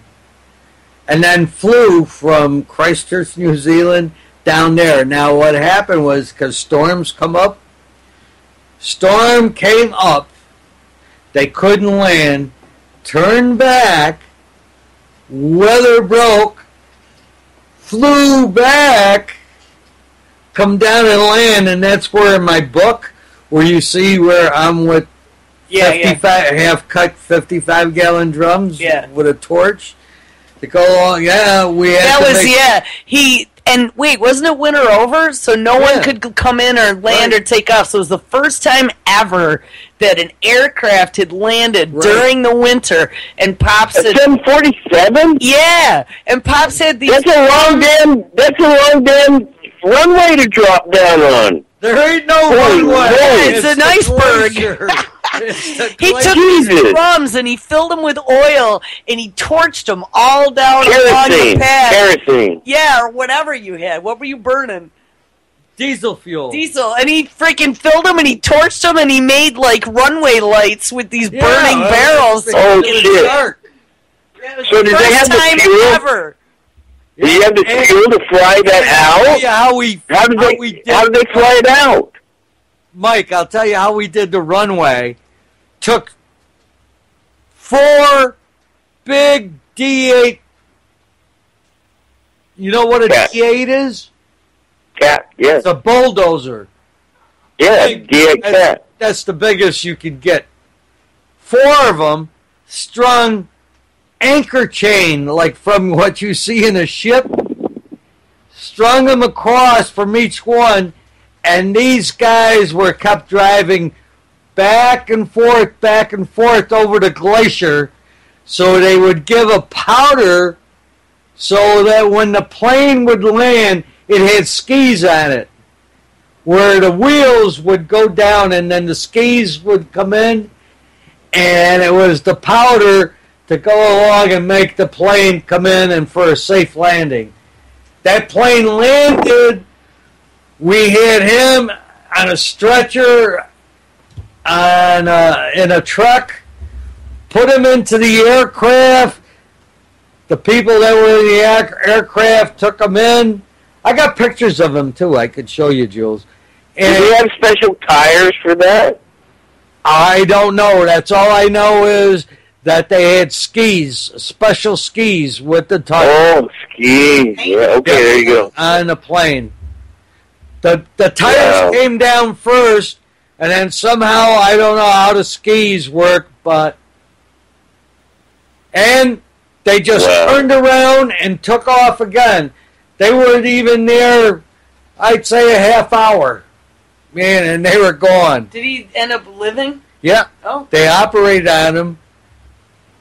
He was a black dude. It was a drinking accident? Yeah. Or something. He was a black dude, and he was the first one that ever got evacuated from Antarctica. Research expedition. That's pretty cool. So don't they use like helicopter ships, ice-breaking helicopter ships that have stuff now? I think I read. Helicopters they used is to pick up people off the other aircrafts, or they would take the scientists in the helicopters and take them like Mount Erebus, the active volcano, or take them. They had different spots they wanted to go to. And you had to watch, because when you were there, there's crevices. I mean, I could tell you some stories. Fall right into there. Oh, yeah. Here, right? Even hiking in the Rocky Mountains, though, I was watching, you got to be careful for the crevices. Because you could go fall right down into one and no one would ever see you again. And you don't see them. And these suckers, you fall, it's like snow blowing over a hole. And it blows over, you think, everything looks cool, but there's only like 4 inches of snow. You walk in that hole, and if that hole is big enough, you're going down, brother. That's the end of you. Yeah, I've heard about cats and snowmobiles out there on meteorite searches. They go out looking for meteorites, and every once in a while a snowmobile or a cat will fall down in the crevice, and someone will die. Oh, oops. Sorry. Our bad. A cat? Is that what you said? A snowmobile or a cat? No, the little snow cat. Oh, yeah, the snow cat. Yeah, little ones. little snowcats, snowmobiles. They do meteorite, the geologists, and they have had failures on them. I follow the geologists out there. I just do. Now, does anyone follow Antarctica now?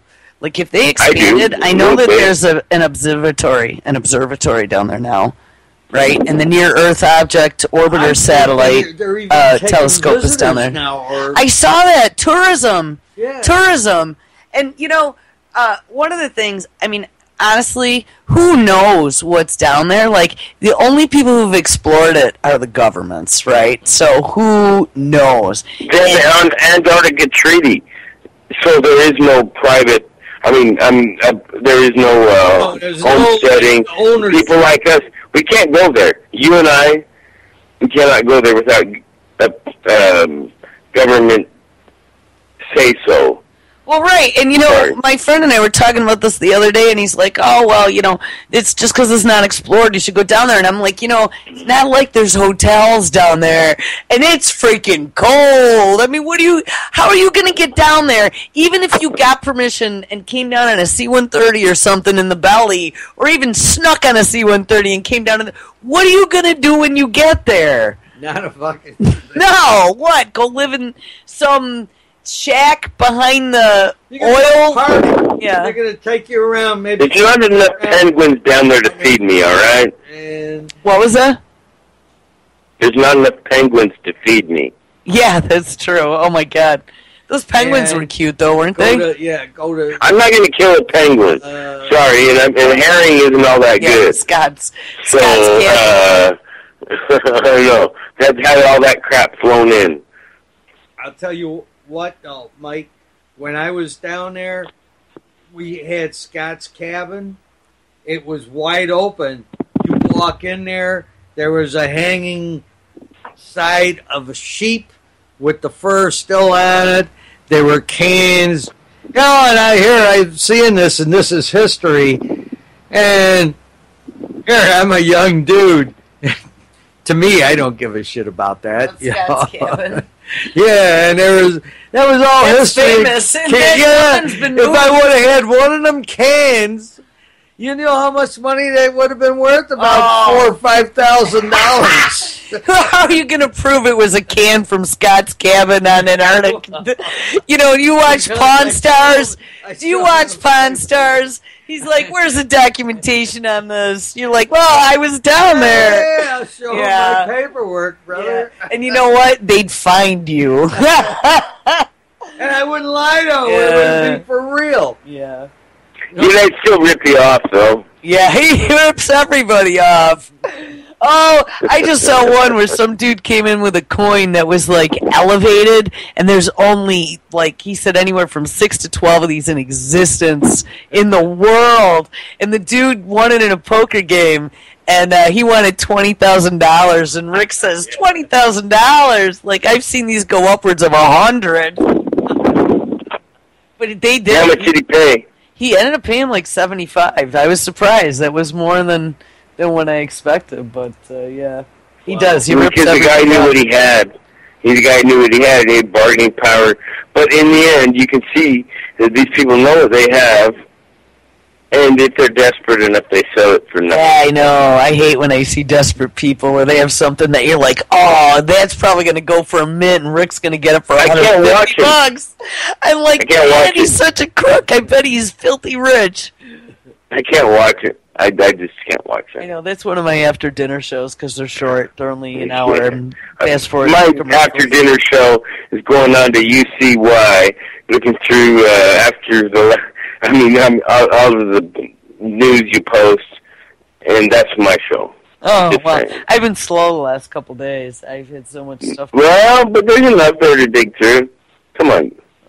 I appreciate that somebody actually reads my stuff. Thanks, Mike. I not only read it, but I actually go through and post the source documents to the stuff that introduced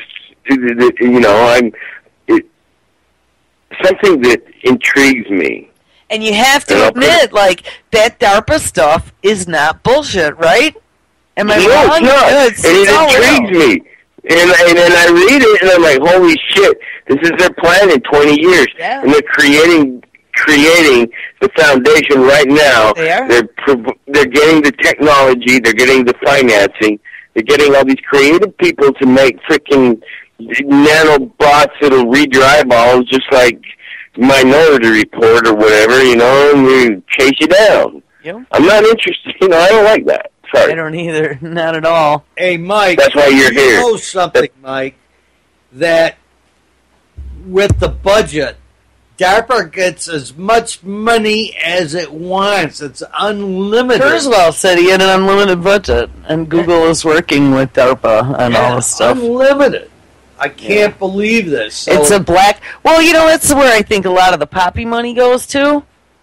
You know, I think it finances a lot of that stuff. Military-industrial makes a lot, all their gun running. I mean, they make lots of black hole money that has to go somewhere, and I think that's where it goes. And was it last year that they were arguing that they shouldn't have to line item the budget for the Department of Defense? I'm like, are you freaking kidding me? Oh, you know, we shouldn't have, because a lot of it's national security. Oh, okay. Right, everything is Do you remember how the Department of Defense lost 3 trillion dollars? Before 9/11. Right before 2001. Yeah, 9/11. I remember seeing that on TV. Before. I called it out to Paul. I'm like, did you just hear what that asshole said? We were sitting out here in this office we used to have the TV out here. I'm like, did you just hear what that asshole said? They lost $2.3 trillion. And actually, the 740 whatever. Yeah, that airplane just destroyed all the evidence. The airplane, exactly. And you know, I'll tell you what, everybody here was in shock. I mean, my sister lives there, you know. And we couldn't get in touch with anybody. I mean, I had PTSD from that. I think most people... I actually threw my television out on the patio and watched it break because it was such a liar to me. I couldn't find any truth on it, and I threw it up in the air as far as I could and watched it crash and break, and it busted the tube. And I have not had a television since. Because I understand the programming that is going on. Just saying. Well, it is. I actually try and point that out to my family. I point that out to my daughter. She gets it. I mean, she understands that, especially, we don't watch a lot of television, an hour, maybe two if it's a weekend and we're going to watch a movie, but that's it in a day. And I really try to limit it, and I point out to her specifically when... she was little, I remember, she would be able to take a commercial and spew it back at you like every word. Oh, Mom, did you see blah, blah, blah, blah, blah. And I was like, do you understand? You don't need that. They're trying to convince you that you need it. I said, why would you need something? You know, and I try and make her explain to me why she would need it. And then she's like, oh, you're right. I'm like, they're trying to make you want to buy their stuff that you don't need. Right. Get it. So now she gets it. And, but it's not even just... I mean, look at the conditioning and the social programming and, like, these kids shows. I can't stand how they portray children with this just snotty little attitude. It's, you know, disrespectful, and I think that is prevalent. You know, I even see that from interaction in school. I see her bring that home, that attitude. And it's a struggle. It's the same, daily. It's Jules, a struggle to fight against it, and I have to put a stop to it. You can't let it happen. Jules, that is the same way of thinking that the Family Guy and Al Bundy have done. That is the programming the mainstream media has created to disrespect the parents. Mm-hmm. But you know, here's another thing also. Any of the ghettos, and especially I see where I live, this past 10 days, 6 homicides and 4 more shootings. And then you wonder, why is this? You got the police coming in or having group meetings with the neighborhoods and everything. Bottom line is, just like Jules was saying, the parent wasn't there to go along and be with the kid and say what's right or wrong. So the parents were either partying or they were going out somewhere, and nobody had. The kid didn't go along and have any authority. So then they get out by themselves, and this is why you see in almost every black neighborhood of the country where crime is so relevant, and they're having all these problems. And I raised think by the television. They're raised by the TV. Yeah. They're people that they look up to are on the media. They're not looking at the parents. They're not looking at the family. The man doesn't step up. The woman does not either. And instead, they are glued to that goddamn freaking flickering piece of crap that. Oh, excuse me. I just went a little off board. And Sorry. when you then figure in the video games, and then you start looking at the violence that's penetrating our entire society right now. It didn't used to be like this. And starting at such a young age, I'll tell you, probably the most disturbing story of 2014 for me was those two little girls that are now going to trial with that Slender Man thing. I would have to say. Now, when did shit like that ever happen? And that is this bleeding between reality versus fantasy that has happened with this virtual world that has been created by reality television and realistic video games. It's like taking Chantix, but applying Chantix to the real world and the digital world. You know what I mean? Like that bleeding, because Chantix does that. It caused your awake and your dream state to meld together, so you couldn't remember if what you dreamed was real or if it really happened. That's the agenda. That is the agenda. They're going to tell us what happened. Right. 1984. Oceania has always been at war with, whatever, Asia or whatever. They're going to tell us what happened. We don't have any memory of the past. We have no idea of the history of why the political structure exists. Instead, people are always going to be fear programmed and operating on this immediate reaction, problem, reaction, solution. They tell us what that problem is. We have the reaction, which is obvious, easy to predict, fear, and they give us a solution. Well, and they have done this my whole life. Here's one thing I wanted to bring up for the end of the year, and I meant to talk about this on the air today, and I didn't get to it. Is that algae virus. I don't know if any of you guys looked into that, but back a while ago, I don't know, maybe a month or two, there was a story about the stupid virus. Do you remember that? The virus that made you stupid? It affects your spatial cognizance. Yes, the way I you started relate to the way you relate spatially to the world. Yes, your volume. Yes, I saw that, Jules. I'm trying to see. I had a whole list of, there were 3 or 4 things, and I thought one of them had to do with the ability to remember events. And I was like, that's interesting. I'm just looking here to see if I could see it really quick. But and another thing that I saw is that this is the first time ever that they've documented that a virus has jumped from a plant-like species to a mammal. Now, tell me again, like all these, we've never seen it before. Like, how many of these have we had over the last 3 or 4 years that it's like, wow, first time ever. Oh my God, it's the worst we've ever. Like, it's just over and over and over again.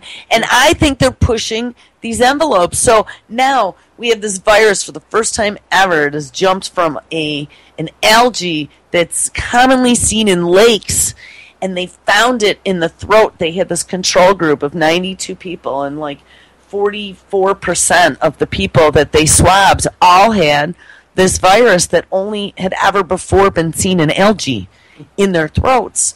And they're like, how is that possible? I mean, they didn't know to ever look for it, so maybe we've always had it. Who knows? But you're right. Half the people surveyed, and it was only a small survey, but it'd be interesting to do a larger survey, had this virus that had only occurred in algae in their throat. You're right. They never tested for it before. It caused a lowering of the IQ. Yes, they had never tested for it before. And that was the argument. And I give them that. But how bizarre is that? They've never seen that before, though. They said normally, I mean, you see cross-species migration where it'll go, like from mice or whatever, we can get the hantavirus and things like that, you know. We can get rabies or whatever. But this had gone from like a zootic jump in the chain, and it went from like a lower level plant species to a human, and so then they weren't sure either if it was a direct infection or if it was something that we got indirect. And I would have to say, I would almost guess that any of us that live along the Great Lakes probably would have this virus in our throat, because guess what? We all drink lake water, right? Who knows? I mean, are they filtering for that algae? Or that virus in the algae? Probably not. I would say that it's just another one of these environmental things that are going to affect us because we're all part of the environment. Right. All of our bodies are that. And maybe the imbalance is created because maybe we're fracking or dumping too much BPH or whatever in the water. We're destroying what we have. We are. And now we are barely discovering what we are doing to ourselves. Well, right. Maybe we've always had this symbiosis with algae, and we just never knew it. You know what I mean? We always have had. That's probably what made the sea lions and the dugongs and all the other sea mammals, what are they called, pinnipeds. Talk about that. What's happening in the world when I was listening to Jan. Oh, Stokes? Yeah. Pops listens to Stokes. He was talking about the ecosystem and the way the whales were gone now, the starfish, the sardines. Tuna are all the same. Yeah, and he's saying, well, if you don't have it, he bought up. I know he's got cans, but we're out of time. If you can even believe it, we just did 2 hours of radio, guys, and I'm at the last 10 or 15 seconds of the show. So, hey, I'm going to run this in the morning, so Merry Christmas, everyone. I'm glad that everyone hung out. This was great doing live radio. I think we'll make this a tradition. All right, Pops, thanks for being here. Mike, thank you so much for calling in. It was awesome. Nice meeting you, Mike. Hope to see you again. Good to meet you, Pops. I so love you guys. I so appreciate what you do. Thank you. Well, we'll try and get Pops more often. He's learning Skype better. So there we go. All right, Mike, Merry Christmas. Merry Christmas to everyone, chat, all listeners. We will catch you guys tomorrow.